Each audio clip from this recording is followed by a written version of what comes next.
لا إله إلا الله محمد رسول الله لا إله إلا الله محمد رسول الله لا إله إلا الله محمد رسول الله لا إله إلا الله محمد رسول الله.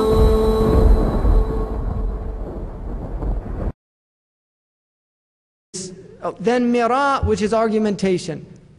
We have to stop arguing. Argumentation has no benefit in this deen. None. Imam Malik would leave when there was argument.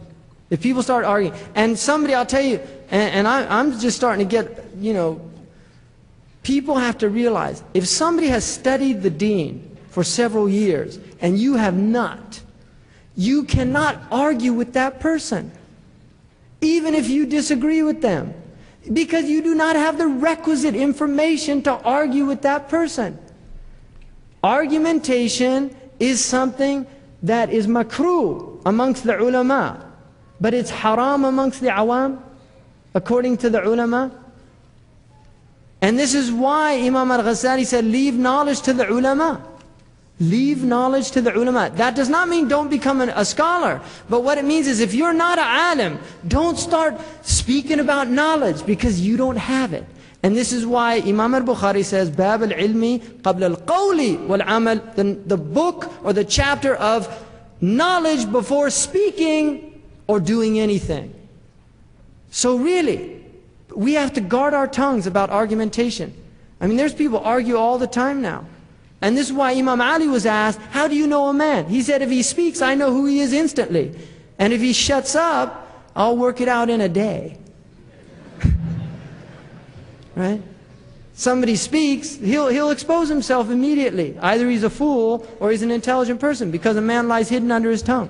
So we have to learn our place in the world. This is part of adab. Really, it's part of adab. A student of knowledge is not the same as somebody who's not a student of knowledge. And just because you have your book like Fiqh Sunnah in your house in translation, and your Muhsin Khan Bukhari in translation, and your Noble Quran in translation, does not mean that you are a scholar or even a student of knowledge. Because one of the secrets of this deen is it's taken from other human beings. Allamahu shadid al-quwwa. The messenger of Allah was taught by Jibreel. The ulama say the wisdom in that is to teach the ummah that knowledge is taken from teachers. And he said, إِنَّمَا بُعِثْتُ مُعَلِّمًا. Right? The Prophet was sent to teach people, but he himself was taught, and he was taught by somebody who was less in stature than he was. Which is a sign that we should take from people. Somebody might know tajweed and that's all he knows. And I might be a faqih. And so my knowledge is greater than his knowledge, because knowledge of fiqh is over knowledge of tajweed.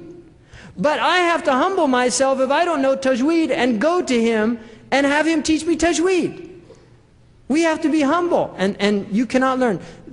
One of the Salaf said, لا يتعلم إثنان مستكبر ومستحيا. An arrogant person and somebody who's too shy. And that's called haya madhmoom. And I've been going on a long time, but the last thing I'll finish is mizah, mirthfulness, jesting all the time. Mizah is a disease of the heart. And that does not mean that we can't be light from time to time. But we should not, and especially in these times, we should not be light people.